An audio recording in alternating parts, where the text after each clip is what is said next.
Hello, I'm Marge Fleming, and I'm the CEO of LaunchPoint Leadership. And I'm here tonight with Lynn Talbott, who is the CEO of HR Business Solutions. We're going to talk a little bit about the things that are important when you are starting up a business. You know, there are many things that are important, and gosh, you kind of have to prioritize those a little bit and make sure that you do first things first, as we like to say. So I'm going to ask Lynn to share with us for a few minutes, what is it that you have to think about when you're starting up a business? And what would you say is so important that you don't dare forget to do it? You know, when you're an entrepreneur, you have a lot of you wear a lot of hats, and so some entrepreneurs, when they start out, try to wear too many hats.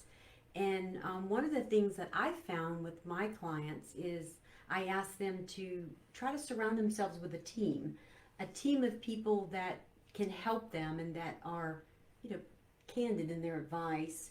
Maybe a mentor you have, maybe you're seeing a counselor at the TSBDC, a good friend who's just super honest, and somebody with some financial knowledge to help you out with the financial part. But the important part is to surround yourself with people you trust to help guide you in that first part when you start up. Well, in one of these Wisdom Wednesdays, we talked about having a personal board of directors. And it sounds like that's kind of what you're identifying from your perspective as well. So you select people from different fields that can offer you valuable advice. Does it seem to you like a personal board of directors? Yeah, kind of like they come from different maybe walks of life, but they're people you trust and you value. So yes, you could even have a meeting with them I've participated in this. I've had one of my clients ask me to sit on sort of like a board, and if I buy you lunch, can I pitch to you and you guys tell me what you think about my idea and how I'm presenting myself to my new business venture. And it was good because we ended up helping him change the name of his business because it didn't really fit, and everybody at the table kind of agreed, and he had never thought about that. And so asking for advice from a team of people who you trust is really important. Yeah, I guess that would be true. And so then once you get the advice, what happens next? Obviously, you have a business owner that managed to change the name of the business. So how does that happen, really? Well, I think an entrepreneur, sometimes you just have to leave your ego at the door when you're starting your business. Just leave your ego at the door and say, hey, I knew it all of this. I want to wear all these hats, and I think I know everything because I'm an entrepreneur, and I can say I did a lot of those things as well, because you just want to go straight ahead and passionate about whatever you do. Maybe you're a photographer or you do marketing, and that's just what you do, but you are not taking the time to listen to the advice. So if you take time to ask for somebody's advice, yes, you need to listen to it and not just say, well, that's your opinion, I'm just going to forge straight ahead with my ideas. And I think finding somebody that maybe has come before you, if you're wanting to be a photographer, or you are a photographer, you're wanting to maybe turn your hobby into a business, find a photographer. There's plenty of photographers in town. Find someone who maybe has come before you that you trust, that could give you some good advice, so that you don't you stay out of the ditch. You don't take those turns where you don't need to turn, and listen to them. There are plenty of people that would help in that. Well, that sort of begs the question, if I'm a photographer and I go to other photographers, but I'm new at starting my business, how is it I don't think of that photographer that I go to for advice as my competition? Competitor. Yeah, you have to try to find the right person that doesn't see it that way. And my philosophy is there's plenty of business to go around. There's plenty of people looking for photographers or people to do their marketing. So there's plenty of business to go around. And ask your friends if they know somebody, because you don't just want to find a stranger. You want to ask somebody who says, yeah, I would love to help your friend out, Marge. I know and respect you, and I would love to help your friend out. Give them my number, and that's how you want to do that. And so that relationship starts out as helping. Yeah, I guess that helps you find the right person, just because you have an acquaintance in common. Mm-hmm, mm-hmm. Very good. So it's a form of what I would call authentic networking, Yes, but I it's like simply that. about starting your business. Mm-hmm. Huh, great idea. Mm. Very good. Well, what about if I want to start, let's stick with the art business for a minute, because I happen to be in the process of coaching someone who wants to start a photography business. Okay. So maybe you can give me some advice on how to coach him. So what about the financial thinking? What do you advise people to do financially in terms of their thinking as they head into essentially trying to start a new business? Yeah. So a lot of the entrepreneurs in the sort of artsy world, the photography or, creative, I call them like creatives. They like to be creative with their finances, or they do what we call creative bookkeeping. Yeah, In my right. business, since I do bookkeeping for clients, we see that creative bookkeeping. So that is a person that needs to say, hey, I'm a great photographer. They see things that we don't see in the photography, and they make these wonderful products, but they probably didn't go to business school, and they might not have that strong skill set, but they still think, well, how hard can it be? I'm just going to take pictures, money goes in the bank, I'm good, I'll ask my CPA what they need, and I'll just give it to them, and we're done. So I always ask people to think about if maybe they have a hobby they're trying to turn into a job, a full-time job, or they are thinking about maybe quitting their day job and starting a business. Those are two different things. And so, you really need to have your personal finances in order before you leap off into the business world. And that just means taking a good look at yourself and saying, hey, I'm not really good at bookkeeping or finances. I just kind of wing it. But if your personal finances aren't in order and you quit your day job, that's gonna just roll over into your business and not really be successful. What realistically, what do you need your first year of business?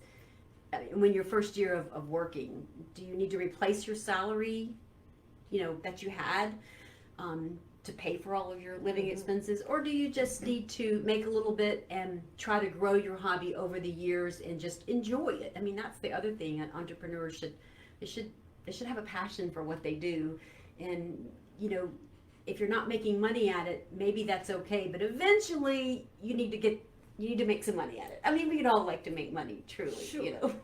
Well, so let me ask you this question. Maybe you can coach me so I can coach my artist. So one of the things I said to him was, you need to put together essentially a pro forma budget, which then lists out for a year what things are going to cost you. Mm-hmm. And he has some problem with, okay, I can figure out what things are going to cost me, but I haven't figured out what living expenses I'm going to have to also pay, because I've been doing those because I have a full-time job. Mm-hmm. So what advice would you give me about that, Lynn? Well, I mean, I guess if you you need to kind of get a budget together, mm-hmm. and mm-hmm. people hear the word budget and most of them run away. They're like, oh, don't put me on a budget. But really it's more like a forecast. Think of it as a forecast. What realistically do you need? And you've got to get a pen and paper or an Excel spreadsheet, whatever works for you, and put down what's coming in and what's going out. And then if the what going out column is more than the what's coming in, that's where immediately you'll see we've got to make some adjustments here. And it's always hard the first year because you're trying to figure out your expenses. You can pretty much tell, right up. But the income is kind of like you're guessing. I think I'm going to get 10 clients a month, or I think I'm going to get a couple of weddings here or there. And you just have to guess. And then you make adjustments as you go on and as you learn. You make adjustments to that budget, and you make adjustments to that forecast. But I tell people, and I know it's hard. People don't like to make forecasts or budgets, but find someone to help you. Find that mentor, that financial person that will sit down and say, look, realistically, what are you going to make in June, July, August, September, and do it out for a year. And what is that number at the very bottom of that last month? You know, so if you do 12 months of income and expenses estimated, is that number positive or negative? You know, and if it's negative, you got to go back to the drawing table and say, well, I've got to rake it up. I've got to get more clients. How am I going to get more clients? Am I going to put more into marketing? Am I going to, you know, network? How am I going to do that? And then sometimes it's a matter of just raising your price. Ah, there you go. Yeah. As entrepreneurs tend to underprice ourselves. Yes, many entrepreneurs I know have done that, especially in their first year, but some of them continue to do that, and that can be an issue. So I guess what you're telling me is there are a few things that are essential. So the first thing is surround yourself with the right people, people you trust.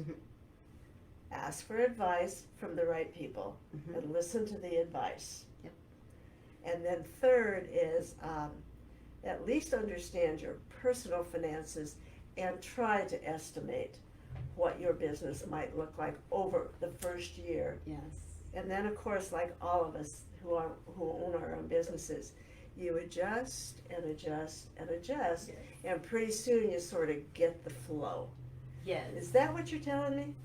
Yes, and you know, all that is underpinned with tenacity and stick-to-itiveness. That's another yes. word we say. Yes. And you have to have that. And I think the new word for 2020 is pivot. You've probably heard that. It's probably been overused a lot, but I've heard a lot of my clients, you know, if they had a catering business or a restaurant business, you know, they were shut down. Oh yes. And they had to pivot and figure out what to do. And I was really impressed with how an entrepreneur can try to fight through that and say, how am I going to pivot and make money when literally the government has shut me down for 6 weeks. And there were lots of opportunities for them to do, you know, interesting things. So yeah, an entrepreneur has to be able to pivot. But if they're not listening to either their mentors or their clients, they're not listening to their clients, they're not pivoting and they're just going forward. So I think being able to listen and adjust, and I had to do that in my business. My business name is HR Biz because I was an HR business consultant for years. I have an HR degree, and then I moved to Chattanooga and people didn't really want HR. They wanted bookkeeping, and I also had an accounting degree, so I pivoted and started doing bookkeeping. You go. But that's just what you do. You listen to your clients. You say what do they need, and you try to meet that, whatever seems reasonable. But I think listening is, and that's a hard skill for a lot of entrepreneurs because you just want to go, you know. Yeah. Well, so I think Lynn has given us a lot of wisdom in terms of trying to start up a new business and get it going, and at least get through the first year. Learn your lessons, gain some experience, ask for advice, listen to advice, and move it on down the road so that you get to the second year, at which point now you can make some things really happen and start to define your own success. So I think that's our wisdom for tonight. That's our Wednesday wisdom for you. Hope you enjoyed the conversation, and gosh, we're going to see you again real soon. And we'll have Thank a toast. you. A toast to our entrepreneurs. Here's to you, entrepreneurs. Go out and make it happen. Good night.